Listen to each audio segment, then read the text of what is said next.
Because part of what it is to be human, in fact, almost the essence of what it is to be human, is to be mortal. And if you're mortal, what does that mean? That means you're going to die. That's the ultimate terror. That's what all of this points towards. Because it can get you to a point of, if you let it, of, should I get out of bed today? Well, why bother? Why bother? It's all gonna be gone in an instant anyway. This is what Hamlet's wrestling with when he says, to be or not to be, to live or to die. That is the question. Why bother going on? Why suffer through all of these terrible things of life? Why not just end it? Oh, because if I just end it, who knows what's on the other side of all of this? So we put our hope in something else afterwards, maybe. Some people have no hope in that whatsoever, because we're afraid of what it says about us. All it says about you, by the way, any embarrassing thing that you've done or said or whatever, all it means is that you're one of us. Understand that everybody that you meet is going to lose everything someday. They're going to lose everything they've worked for, everyone they love, everything that matters to them. They're going to lose their life. Everybody you meet is going to lose everything. Everybody you meet is living under that, at least subconscious awareness of that. And so if you ever wonder, why do people get so angry and sad and judgmental and this and that, that's why.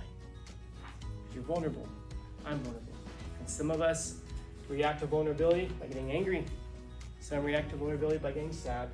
Some by being judgmental. But also, by the way, some people react to vulnerability by being kind and loving and understanding and tolerant.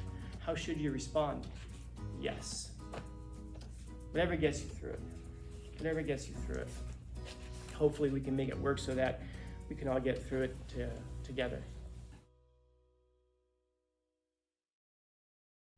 They said to me, yeah, that might be too difficult for them. And so I said, okay, then I'm gonna do it. I'm gonna try this. Let's see where it goes. There are good times to be angry, and there are good times to be sad, and there are good times to fear judgment. And by the way, fear also comes from this it as well. I think it might be, is this thing here, vulnerability.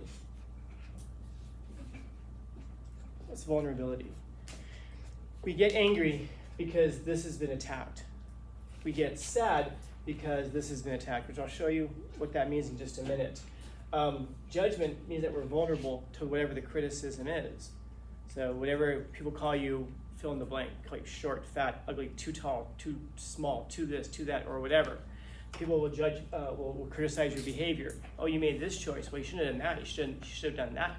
The other one. We'll even judge each other for the sports teams that we like.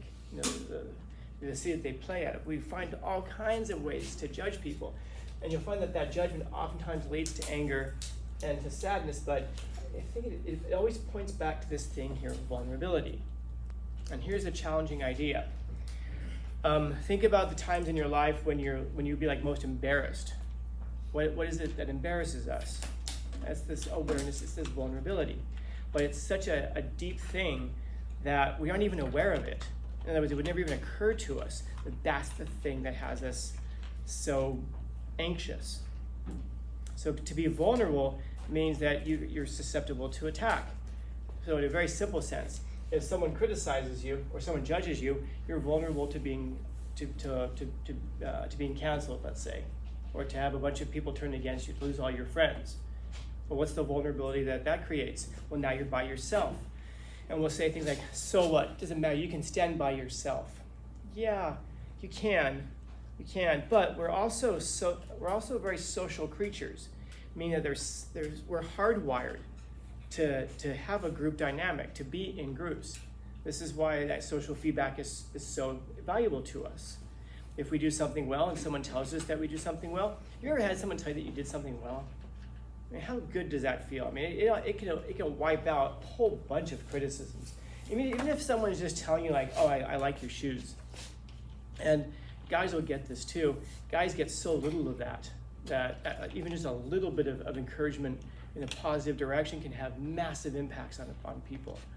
Like some of you guys, maybe you got a compliment on a pair of shoes that you had in 7th grade and you still wear them today, and you remember the day that someone told me I had nice shoes. In other words, that positive feedback is so impactful on us because it kind of encourages us to go in the direction that says we're kind of part of a group. We've been accepted into this group. I hope this makes sense so far, because I'm still working on this. Now, what happens if we're not accepted into this group? Well, then we find ourselves solitary. We find ourselves by ourselves. And going back biologically, neurologically, evolutionarily, what happened if you found yourself alone 10,000 years ago, let's say, or 20,000 years ago? You stood no chance of survival, man. In other words, your very survival as a human being at the biological level depended on having people around you. And so if you didn't have people around you and you had to wander the wilderness by yourself, you wouldn't survive very long at all. There are lions and tigers out there. There are plants in nature that will kill us. And so your survival depends on having people around. And that's one of the reasons that we end up forming cities, because we end up having permanent communities, which is what a city is. It's just a bunch of us, even though they're so big now that we don't all know each other, the goal is still the same, which is that we all kind of help each other and provide for each other, sometimes in such removed ways that we don't even realize it. In other words, there's someone right now driving a truck somewhere that's bringing coffee to the coffee shop that you go to every morning, and you don't even realize it, that we're so interdependent on that. And so if you all of a sudden had to leave the city and go off into the desert by yourself, how long would you live? Probably not very. And so it isn't just that we enjoy having people around us. It's hardwired into our brains that we have to have people around us. And so anything that threatens that social acceptance on a basic level, it threatens our sense of self because we want to be accepted. But of course, it begs that question: why does that matter so much?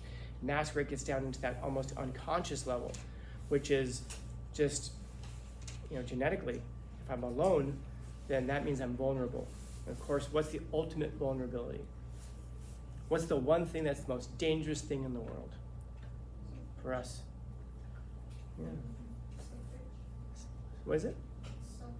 Suffering? Yeah. And by the way, suffering is also scary because it gets down even to this even more basic thing. Because by the way, a fear of suffering is a fear of this. Because who suffers? Everyone. What causes your suffering? Anybody have any physical suffering going on? Any emotional suffering going on? Any psychological suffering going on? You have those things because you are, in fact, human. Duh, Scanlon. All of that to say that? No. Because part of what it is to be human, in fact, almost the essence of what it is to be human, is to be mortal. And if you're mortal, what does that mean? That means you're going to die. That's the ultimate terror. That's what all of this points towards. The sadness, why? Well, because, why are we so sad when people die? We're going to miss them, yeah, but it's also a reminder that someday it's going to be you in that box. And I wonder if any of you have ever gone to a funeral before and just kind of like, even just briefly, maybe even not even intending to, you imagine yourself in that box. What's my funeral going to be like? You snap out of it. Oh, that's just too scary. Anger. Why? Because it sucks. It sucks, man. I was thinking about this recently. I was talking to somebody, and I was thinking, my God, some of you will talk to me and say, wow, Scanlon, you've done a lot of stuff in your life. Oh, yeah, and so will you. Don't compare yourself to me at 16. Compare yourself to me at 44. Let's see what you do but when you get to that point. But man, think about it, all of the experiences, all of the living, all of the work, all of the communications, the talking, everything you've ever done, and just gone in a second, done. Like you never existed, man. That pisses me off. Because it can get you to a point of, if you let it, of, should I get out of bed today? Well, why bother? Why bother? It's all gonna be gone in an instant anyway. This is what Hamlet's wrestling with when he says, to be or not to be, to live or to die. That is the question. And that whole speech that's so famous, but we lose the meaning of, is exactly that, to figure out why bother going on? Why suffer through all of these terrible things of life? Why not just end it? Oh, because if I just end it, who knows what's on the other side of all of this? He says that's the rub, because in that we do not know what dreams come. And so we continue, and we continue why? We continue towards a terrible fate that scares us, and we continue even though it scares us that we don't know what happens afterwards. In other words, it's a complete journey of terror. Why don't we just end it? Because that's terrifying. Okay, so we keep going. Yeah, but that's terrifying. And that can piss us off, because one of the things that will drive you to anger is not having a choice. And that's one of the only two things in life that you have no choice over. Is people will tell me, well, Scallon, you have to do this. I don't have to do anything except for stay white and die, man. Those are the two choices. I have no control over. Everything else is a matter of choice, but it's that, I don't know. I suppose there's cosmetic surgery. Maybe I cannot be white anymore. But that dying thing at the end, man, there's no way around that one. And when you have no choice over things, like I point out, I have students, I'll excuse you now because you're 10th graders, but I'll have 12th graders who will sit in my class and I just think, my God, it's amazing. They try so hard to get out of school and to not do stuff. Next year, they're gonna be paying a school $20,000 a year to go get exactly what they're getting here. In other words, I don't wanna be here, but then they're filling out college applications. So you're gonna go pay a school $10, $20, $30, $40, $50,000 a year to get what you're getting over here for free. Why? Because you're choosing to. And stop me if you've heard this before, but life is suffering. We don't get to choose not to, but we can choose what we're gonna suffer for. That's freedom. Freedom is not to do whatever you wanna do. Freedom is being able to choose the things that you're going to suffer for. You don't have a choice whether you're gonna suffer.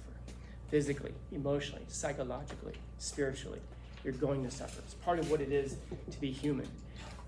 That's why that's because we're vulnerable. We're vulnerable to death. We're vulnerable to terror. We're vulnerable to pain. We're vulnerable to all of these things, and we hate it because we hate the fact that we're human, because we're human means the fact that we're going to die someday. So we put our hope in something else afterwards, maybe. Some people have no hope in that whatsoever. And a lot of people just kind of go through life, I don't want to think about it. There's nothing wrong with that. There's nothing wrong with that. But just because you don't think about it doesn't mean that you're not vulnerable. You can not think about gravity, but it's still going to it's still going to rule your life. And so there are things that we try hard not to think about because they remind us of our vulnerabilities. This makes sense to us. Are there any really embarrassing things in your life that you try not to think about because it's so embarrassing? Like 2 years ago you did something, or 3 years ago you did something? Because we're afraid of what it says about us. All it says about you, by the way, any embarrassing thing that you've done or said or whatever, all it means is that you're one of us. Why it's so amazing that we spend so much time hating each other and attacking each other, not trying to understand each other. You know, we're all in the same boat, man. We are all in the gutter. It's just that some of us are looking up at the stars. So you should accept that, understand that. And be kind, be a bit kinder, because I don't mean to shake you too much today, but I'm going to say this, I'll leave it with this. Understand that everybody that you meet, you know, you hear that they are all fighting a hard battle. Not necessarily. Some are losing their battle, not really fighting at all. But everybody that you meet is going to lose everything someday. They're going to lose everything they've worked for, everyone they love, everything that matters to them. They're going to lose their life. Everybody you meet is going to lose everything. And everybody that you meet is living under that, at least subconscious awareness of that. And so if you ever wonder, why do people get so angry and sad and judgmental and this and that and that? That's why. Because you're vulnerable. I'm vulnerable. And some of us react to vulnerability by getting angry. Some react to vulnerability by getting sad. Some by being judgmental. But also, by the way, some people react to vulnerability by being kind and loving and understanding and tolerant. How should you respond? Yes. Whatever gets you through it. Whatever gets you through it. Hopefully we can make it work so that we can all get through it together. Questions? Comments, concerns, complaints, criticisms, critiques? Yeah.